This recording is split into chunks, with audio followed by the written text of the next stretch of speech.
Harvard scholar Cass R. Sunstein proposed the concept of information cocoon in his book Infotopia: How Many Minds Produce. When facing numerous information online, people tend to see only what they want to see, and the algorithm will select their preferred information to them, which ends up narrowing down their horizon just like a silkworm making a cocoon for itself. COVID-19 makes us more dependent on social media for information in lockdown, reinforcing the information cocoon that envelops us. The information cocoon can divide social groups and increase political, class, and racial issues. So as an experimental communicator, I think the effect of the information cocoon on people may be a two-way street. This also means ordinary people have difficulty communicating their views to the public in a normal way. In Unit 4 New Genres, I try to find a new model of communication to break the cocoon of information for communicators. Based on the new genres methodology and practice model, I first build the anti-model, the opposite of the basic model. What builds the information cocoon and prevents the normal communication of information? For a social media, the most important KPIs are the number of users, the length of time users stay, and the interaction data of users. In order to improve these data, social media will develop AI algorithm to recommend the content that can attract the audience's attention. So the dissemination of information on social media is actually done by AI recommendation algorithms. The algorithm focuses only on the attention of users, which constitutes the first barrier of the information cocoon. Of course, there may be more will behind these AI algorithms to manipulate the spread of information. For example, the GameStop stock incident. In the face of capital interests, the freedom of speech of ordinary people can be ignored. In fact, in the face of Facebook's interests, the freedom of speech of the Australian news media and government can be denied. The capital group behind social media is monopolizing social resources and communication channels through technology, thus practicing information slavery for us ordinary people. So capital interests constitute the second barrier of the information cocoon. There may be a stronger will behind the interests of capital. For example, in the Chinese social media and the US social media, which give different positions on the same political issues. In the face of national political interests, capital behind social media also chooses to cooperate with so-called political propaganda, or face anti-monopoly or national information security censorship. In some special cases, capital interests can also influence political interests.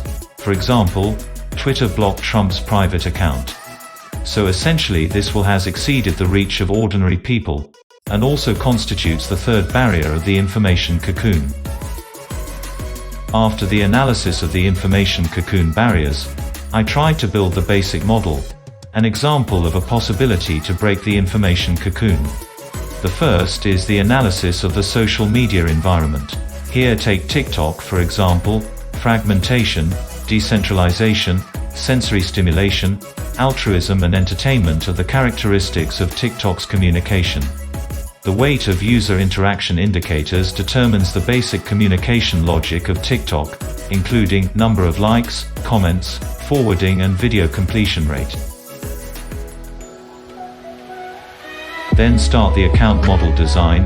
I will use the first test case to demonstrate. The first step is exploration. This includes strengths, interests, needs and pain points. I have 6 years of experience studying abroad. I am very interested in the topic of international education. The international education market in China has a very large volume, but due to problems such as information mismatch about education, students have to pay a high price to get a quality education product.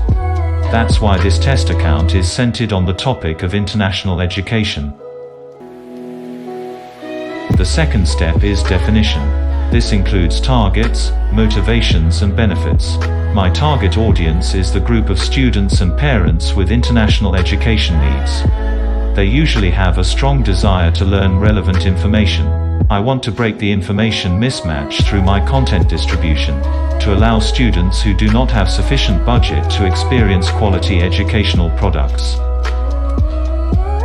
The third step is deconstruction. This includes the product, service, pain point mitigation, benefits and costs. What I can offer to my audience is the service of educational consulting. It can help students in need to get the most accurate information about education. Of course, as a commercially viable project, I can sell related educational products to get bonuses, and the main cost of this project is the time cost. The fourth step is the solution. Competitor analysis, differentiated positioning and visual identity design were used to build the entire account content model. To highlight the persona of a professional consultant, I invited a speech teacher who graduated from the US as the host. Because he is good at acting, I chose an international education talk show for the content presentation. The visual hammer was chosen to be a teacher with a large cup. The opening action each time is to drink water. The slogan is "Keep dreaming at your dream school," and the banner is a photo of my Battersea home in order to increase the authenticity of the persona. The initial choice of the content topic is the professional issues related to international education. The fifth step is testing, through the formal account operation to obtain data feedback from user interaction. Then project the recommendation logic of the platform AI algorithm to further upgrade the existing account content. By analyzing the data in the comparison test, first, the visual design does not play a decisive role in the data. For example, I tried different styles of clothing, increased the size of the props, and optimized the background environment. After comparing the data, I found that the change was not obvious. Second, for user interaction data, the most important thing is the number of comments. Users also ensure the completion rate of the video while commenting, compared to the number of likes and forwards is not very important. Third, entertaining content can quickly open up the communication range to screen-accurate users. Choosing professional content at the beginning of the account is an inefficient dissemination strategy that can lead to very poor data. Because the AI algorithm has not yet labeled your account with international education, it will not be matched to users who have a need for it. I made several more attempts at topic selection. Among them, the ranking of the most expensive international high school in China broke through 10 million plays. With the basic traffic, then choose professional topics can improve the number of fans. Through the analysis of the test summary, re-upgrade iterative account model to improve the efficiency of information dissemination, thus breaking the first barrier of the information cocoon. The support model is the backup and complement to the basic model when the content is not head-on against the second or third layer of barriers. Next, I will show a second test case. I have a lawyer friend in London who wants to use TikTok to communicate immigration information to find clients who need it. Immigration to the UK is a very narrow content topic on social media and requires a very precise account model to match the demanded clients. But what surprised me was that immigration is a sensitive topic on TikTok. Chinese social media opinion is very anti-migrant and believes that the purpose of migration is to transfer assets. As a result, although TikTok does not block immigration content in its content rules, it actually places a lot of restrictions on it. After many tests, I summarized the methods of sensitive content communication. The first one is to use emoji or harmonic words instead of sensitive words. The second is the associated content hint. Through the support model for the basic model of the backup, the core content can still be effectively communicated. Counter model is the alternative possibility to that suggested by basic model. Next, I will show with the third case. Most of my work is focused on contemporary Buddhist art and design communication. I am concerned with the relationship between contemporary Buddhism and society. I believe that faith has some irreplaceable values in a universal society. So I started to experiment with contemporary Buddhist communication on TikTok. The initial results were very good, but when I reached 10,000 followers, my account was permanently banned on the reason of religious communication. The strange thing is that TikTok's content rules do not prohibit religious communication.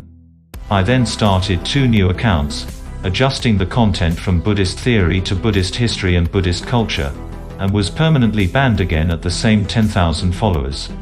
Even my opening gesture was listed as the reason for the ban.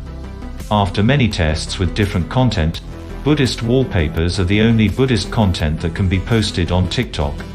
So my solution is to drive traffic to private domains through viable content, such as WeChat groups, and then build communities. Or only have the option to change the suitable social media.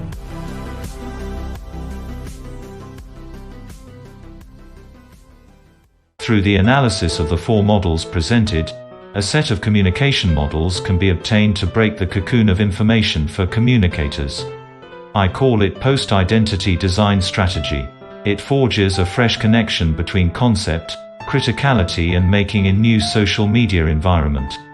It also provides a framework to support visual communication in art and design practice. I conducted more tests in Unit 5, included accounts of real estate and psychology. These data prove that the post-identity design strategy can help communicators break through the information cocoon and truly achieve effective content communication. In the Week Show, I was asked a question worth thinking about. What if the bad guys use the methodology to spread malicious information? First, the platform can make the communicators bear the responsibility while communicating the content through the real name system. Second, I hope that individuals can maintain independent thinking and judgment while receiving information, which is also one of the ways to break the information cocoon. Third, I hope that post-identity design strategy is a set of tools always with peace and love.